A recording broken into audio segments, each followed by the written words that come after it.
é um apontamento do Ramana Maharaj que diz: o que é chamado de mundo são apenas pensamentos.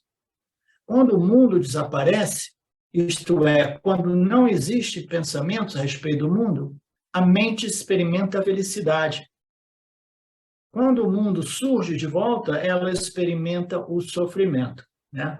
Então, eu sabia que esta postagem iria dar um pouco de pano para manga, né? E realmente, né, algumas pessoas fizeram as colocações, né, de modo, né, um pouco confusa, né, porque é muito comum essa confusão para as pessoas que não realmente se submeteram aos ensinamentos dos Upanishads. Então, o Ramana coloca aqui que o que é chamado de mundo são apenas pensamentos a respeito do mundo. O que ele está querendo dizer?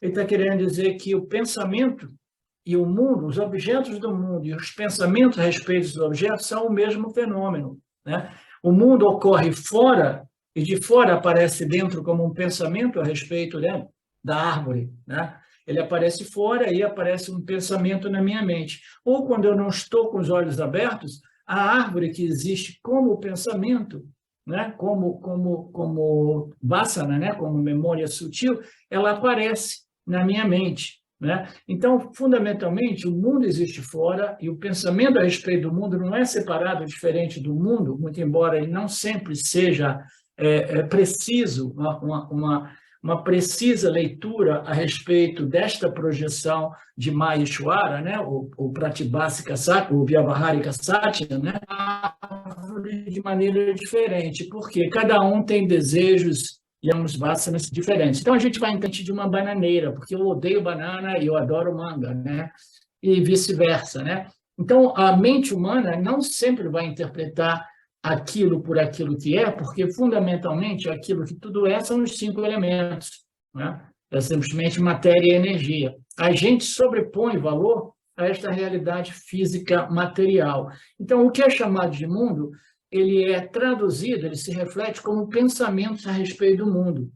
E quando o mundo desaparece, né, a mente experimenta a felicidade, né?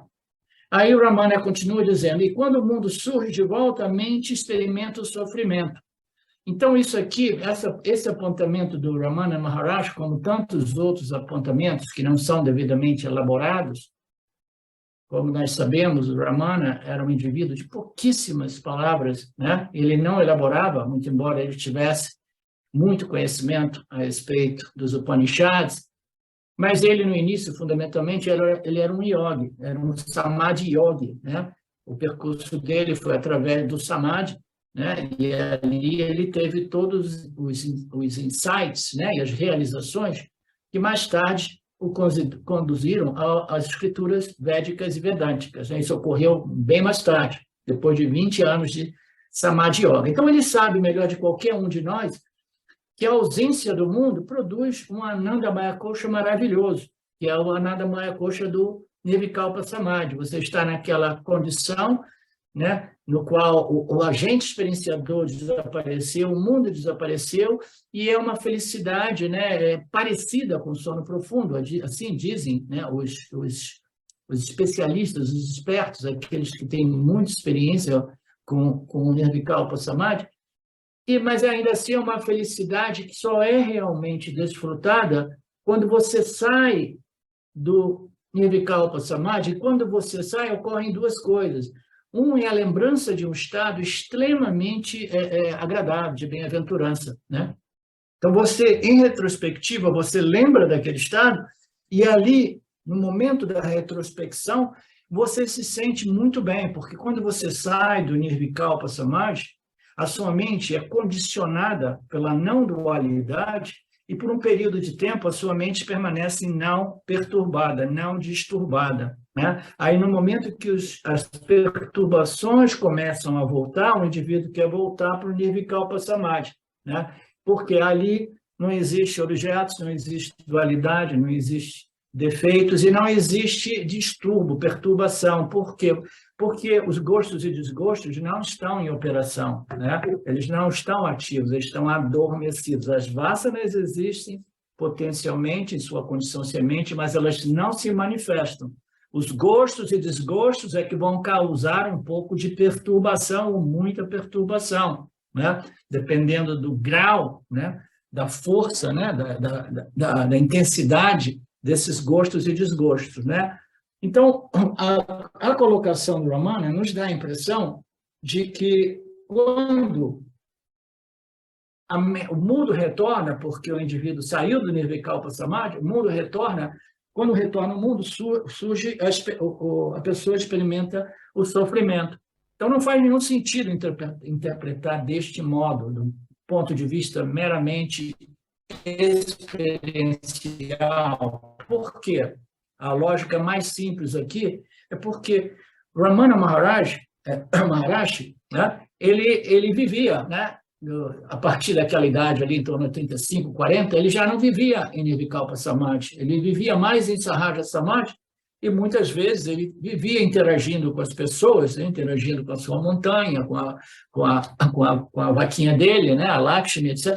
Então, ele interagia com as pessoas do ashram, e ninguém notava que ele estivesse experimentando sofrimento, né? Então, o mundo retornou para ele quando ele já não estava dormindo o Nirvikalpa Samadhi, não é assim, Marcelo? O mundo retorna para ele. E ele não experimenta sofrimento, embora ele tenha dito aqui que quando o mundo retorna, os pensamentos retornam, né? E aí surge a experiência de sofrimento. Mas não é assim, por quê? Porque ele era uma prova evidente, clara, de que ele não estava sofrendo o mundo, né? Então, naturalmente, ele não elabora, mas as pessoas, de novo, pegam um apontamento desse e imaginam que a única solução é o quê? É remover o mundo, né? Aí cada um vai desenvolver uma fantasia diferente de como remover o mundo, como remover os pensamentos. Você sabe, eu tenho que meditar até que eu não pense mais sobre o mundo. Quem sabe, aí o mundo desaparece em Nirvikalpa Samadhi. Mas aí, na minha colocação, eu disse, então tem duas possibilidades de você viver para desenvolver uma vassana de Nirvikalpa Samadhi ou cometer o suicídio, porque aí o mundo desaparece e os pensamentos também desaparecem, mas não desaparecem, porque eles permanecem como sementes, como vassanas. O mundo e os pensamentos são idênticos, eles são os dois lados da mesma moeda. Permanecem impregnados, né, na alma individual, na vassana, no corpo causal desta alma individual, para, né, desbrochar novamente com um novo nascimento, né? Então, a questão aqui, o Ramana é prova disso, né, é que o problema não é a presença do mundo e a presença dos pensamentos a respeito do mundo. O problema aqui é você crer que o mundo é real e crer que o mundo é uma fonte genuína de felicidade, de segurança, de paz, né? Então, é a crença equivocada de que o mundo é real e que ele realmente pode me resolver é que é o problema. Em outras palavras, meus desejos, gostos e desgostos, desejos e aversões, né? Então, a crença de que ele é real irá produzir esses desejos e aversões vinculativas a respeito do mundo, porque eu quero ser feliz, né? Então, o Vedanta nos diz que o único modo de ser feliz é compreender que esta é uma ordem, né? Uma ordem secundária aparente, subdividida em duas outras ordens. Uma é o Pratibhasika, é o Vyavahārika, a projeção de Maya Ishvara, a outra é o Pratibhasika, a minha percepção de acordo com meus gostos e desgostos, né? Minhas vassanas. Né? E essas duas ordens, elas existem, né? Elas existem. Uma é física material, outra é cognitiva, mental, emocional, e elas existem. Essa combinação dessas duas ordens é que propicia ao jiva humano a experiência do mundo. E para que serve essa experiência? Será que serve somente para produzir o sofrimento? Porque a mente é totalmente, tiranicamente, né, operada por gostos e desgostos, ou será que ela serve, este mundo serve o propósito, né, de permitir o indivíduo, né, conectar os pontos, né, até que ele chegue nas escrituras, se entregue a este processo, né, de Shravana, Mana e Nidhyasa, e compreenda que existe uma realidade chamada Satya e uma irrealidade chamada Mithya, né, e que ocorre em Mithya não afeta a minha natureza real em Satya como Satya. Então, parece que o propósito desta dualidade aparente é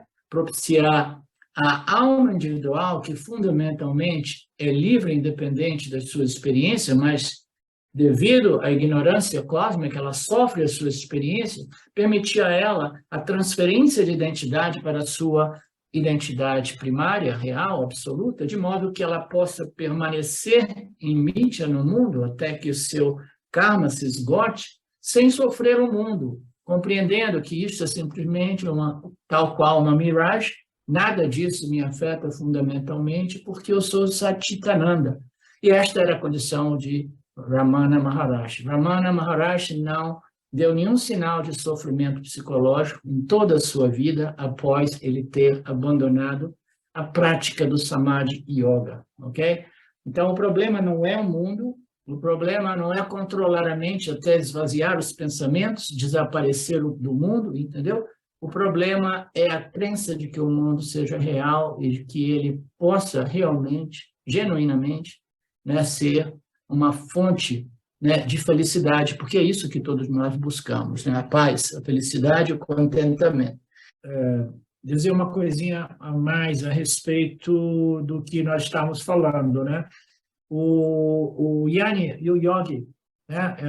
Então, existem Yanis que eram yogis, eram samadhi yogis, que começaram com o yoga e com Nirvikalpa Samadhi, e que alguns deles, né, compreendem que o Nirvikalpa Samadhi não o resolve completamente, e depois eles encontram as escrituras do Yana Yoga e eles se autorrealizam. Mas existem yanis que ainda assim, devido a esta vassana espiritual por Nirvikalpa Samadhi, e devido à sua condição kármica, né, eles vivem uma vida, né, com o mínimo possível, né, de afazeres, de compromissos, né, de envolvimentos com o mundo, né? Então, eles têm muita sattva-guna, pouco rajoguna, porque o estilo de vida dele não requereu o desenvolvimento de rajoguna, né? Então, eles estão lá, estão vivendo, né? Eles têm o autoconhecimento, mas ainda assim eles têm pouco ou nada para fazer, aí eles aproveitam para entrar de novo em Nirvikalpa Samadhi, ok? Então, por exemplo, o Ramana Maharshi é um bom exemplo disso, né? Ele tinha uma uma tendência enorme por Nirvikalpa Samadhi, que mais tarde, segundo a minha observação, ela se manifestava mais como Sahaja Samadhi, né? Ele já não fugia para os seus esconderijos, né, para entrar em Nirvikalpa Samadhi, né? Então, esta é uma classificação de Yani, um Yani que também vive muito em Nirvikalpa Samadhi, mas isso é por uma questão de configuração das energias, né, e estilo de vida, né, o seu karma, o seu parabada karma, né? Então, um outro exemplo é Shimayananda. Shimayananda é um indivíduo autorrealizado. Ninguém se realiza sem muita sattva-guna, mas ainda assim ele é condicionado por muito rajogunas, por isso que a vida dele foi, né, 18 horas de trabalho, e nos dias de hoje ele é conhecido, né, em todos os cantos da Índia e em muitos estados dos Estados Unidos, etc., né? Muitas escolas, muitos ashrams, né?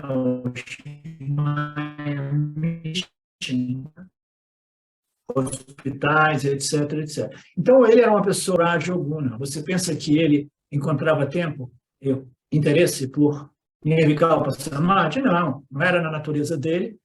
O pouco de sattva que ele precisou, ele obteve. O autoconhecimento se tornou claro e firme. Ele continuou devorando as escrituras, se tornou um excelente, né, um mestre, né, do Vedanta, né? Deu origem à escola do Dayananda, e nós somos derivações dessa linhagem do Shimayananda, né? Então, são naturezas distintas dos yanis, tá? Então, o Shimayananda, Sattva-guna, a brilhança dele vem do brilhantismo, né? Não sei bem como dizer, vem do Sattva-guna, mas muito rajas, que permite a ele fazer muitas coisas, e o valor que ele tem é um valor, né? Ok, eu quero realizar isso, eu quero ter um impacto positivo no mundo, eu sou um instrumento do Lorde, eu não tenho nenhuma expectativa, mas ainda assim eu sou compelido a fazer esse trabalho de propagar esses ensinamentos libertadores. Então, este foi o movimento dele, né? Já um outro Swami, já um outro Yanni, né?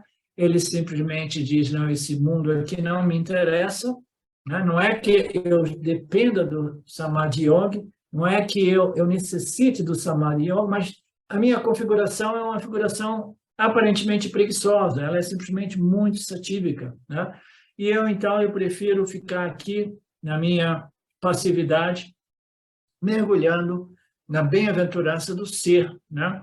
E se tiver algumas pessoas em torno, eu posso trocar algumas palavrinhas com elas, próprio como fazia o Ramana Maharaj.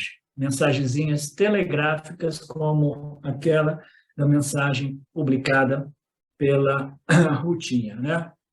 Então, são diferentes configurações.